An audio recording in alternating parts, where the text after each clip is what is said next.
So let me begin with a simple but painful question. What if calling a genocide too early undermines your credibility, but calling it too late costs thousands of lives? That tension between truth and timing lies at the heart of what I want to talk about today. As someone who has worked in atrocity documentations, I have seen how hard that balance can be between naming atrocities and being believed, between speaking up and being taken seriously. If history has taught us anything, it is this: no genocide has ever been recognized while it was still preventable.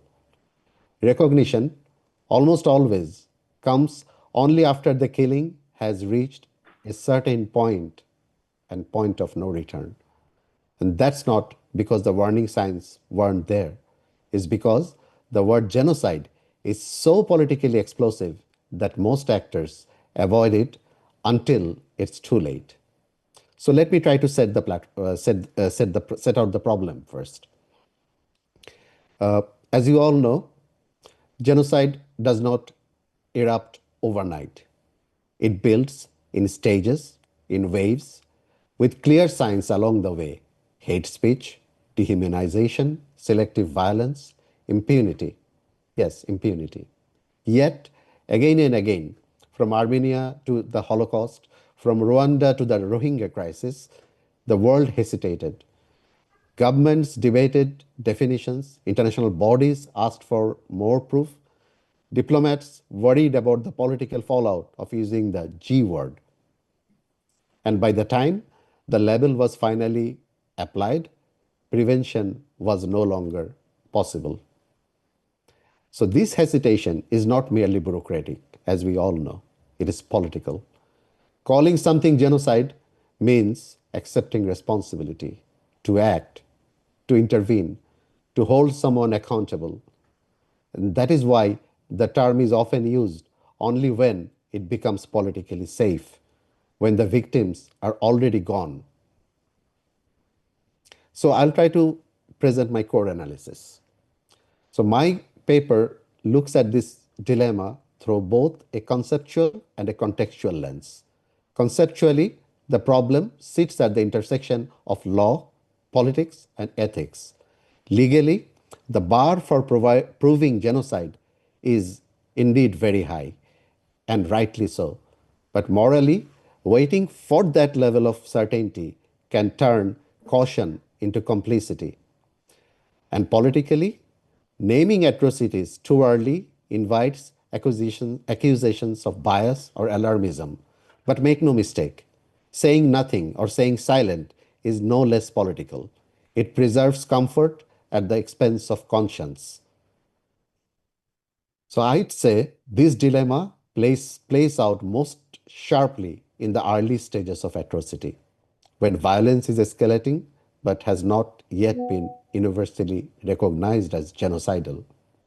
To illustrate this, let me turn briefly to Bangladesh, to the events following the change of government last year and the rise to power of Dr. Muhammad Yunus, a celebrated Nobel Peace Laureate. What began as revolutionary talk about reform, renewal, nation building quickly descended into targeted political violence, bearing all the signatures that any genocide scholar would recognize as early warning signs. People linked to the previous order, previous government, were hunted, incarcerated, humiliated, and disappeared. More than 1,500 sculptures and murals, memorials to the 1971 genocide that gave birth to Bangladesh itself, were destroyed. And that was a chilling echo of the very brutality those monuments were meant to condemn in the first place. In just a few weeks of August 2024, last year, there were over 2,000 documented attacks on Hindus, Ahmadiyyas, and the Sufi communities. Thousands of teachers, academics, journalists, and cultural figures, even students, faced widespread and systematic purges, losing jobs, facing arbitrary arrests, criminal charges, and indefinite detention. Hundreds even lost their lives. Over the past 14 months, while these patterns unfolded, the world's reaction was telling. Many human rights groups, including ours and the Lemkin Institute, issued genocide red flag warnings on Bangladesh, but only to be met with silence from the international community and ridicule, intimidation, and harassment from the regime actors. Some called it political turbulence, others called it transitional justice. But very few asked the harder question: are we watching the early stages of organized persecution? And are we too afraid to name it? That episode particularly shows how timing, definition, and credibility intertwine. When you raise the alarm early, you risk ridicule. When you wait, you risk irrelevance. When perpetrators particularly enjoy international legitimacy, as Dr. Yunus does, they receive the benefit of the doubt. When victims lack allies or diplomatic weight, their suffering is treated as unfortunate but tolerable. That is the politics of justification, where perpetrators frame violence as reform or renewal, and alongside it runs the politics of disbelief, where victims must first prove they are actually victims before the world will even listen. So let me present some reflections and ethical imperative. So I ask, when should genocide be reported? As we said, if we speak too soon, we may be dismissed. If we wait too long, we may become complicit. Before we can answer that, we must first recognize another obstacle, what I call the perception of fairness bias. It's the assumption that fairness must already exist simply because those in power appear credible, respectable, or fluent in the language of human rights. Take Bangladesh today. The country is ruled by a Nobel Peace Laureate, and the world assumes that a nation led by a Nobel laureate must be in safe hands. But haven't we seen this before? Another Nobel Peace Laureate presided over the Rohingya genocide in Myanmar. That laureate's halo blinded the world for years.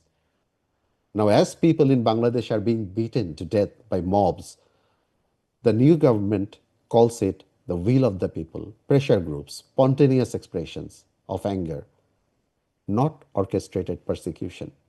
And sadly, much of the international media repeats that same framing. Defenders of the current perpetrators who have interests in the regime are incredibly well placed internationally, and they indeed sound very persuasive because they are fluent in the vocabulary of democracy, human rights, and reform.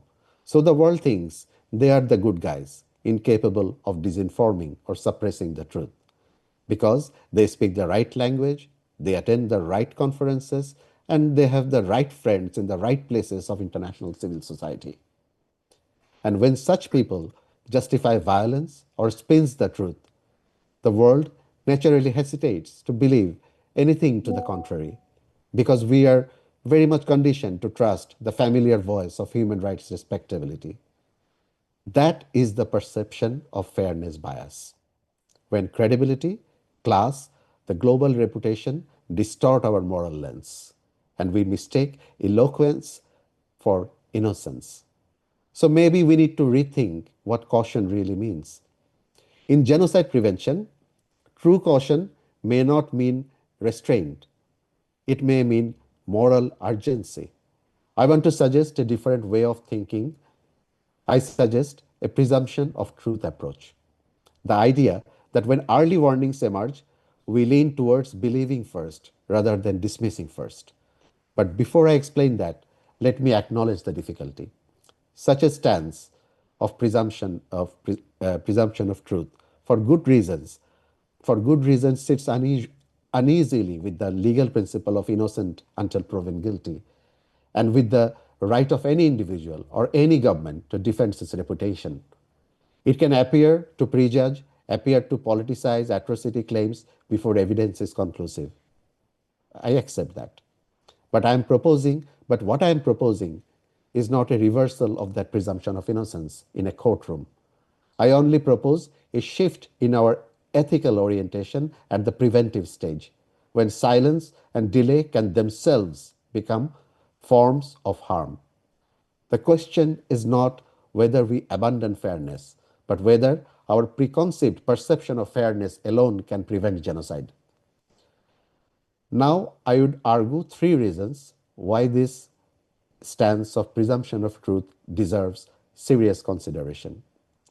First reason: lessons from protection first approaches. We already practice versions of this approach elsewhere.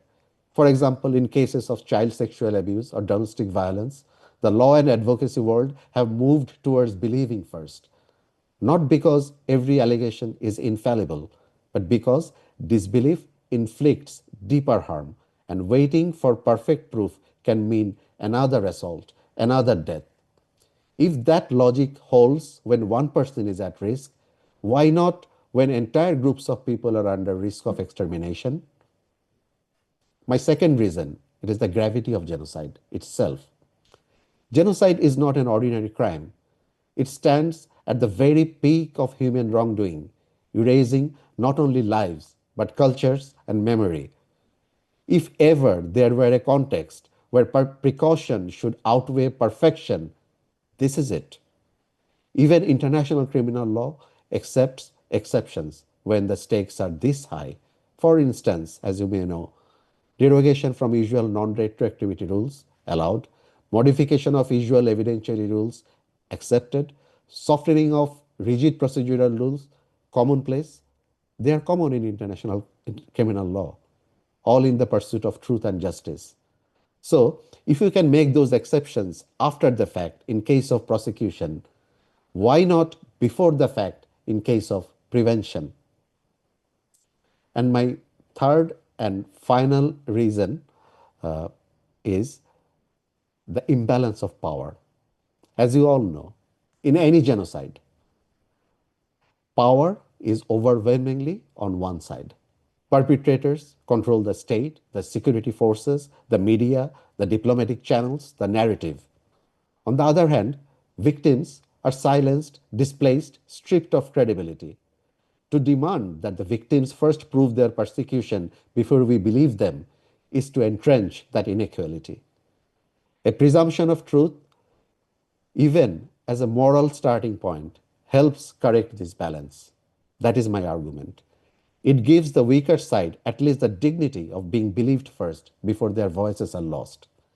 In such situations, to err on the side of caution should mean erring on the side of belief. Because when disbelief serves the powerful, belief itself becomes a moral act of resistance. And when the cost of disbelief is counted in human lives, the greater danger lies not in premature alarm, but in belated recognition. So, in conclusion, let me return to that opening question. When is the right time to raise the red flag of genocide? The honest answer: as soon as our conscience tells us that something is deeply, deeply wrong.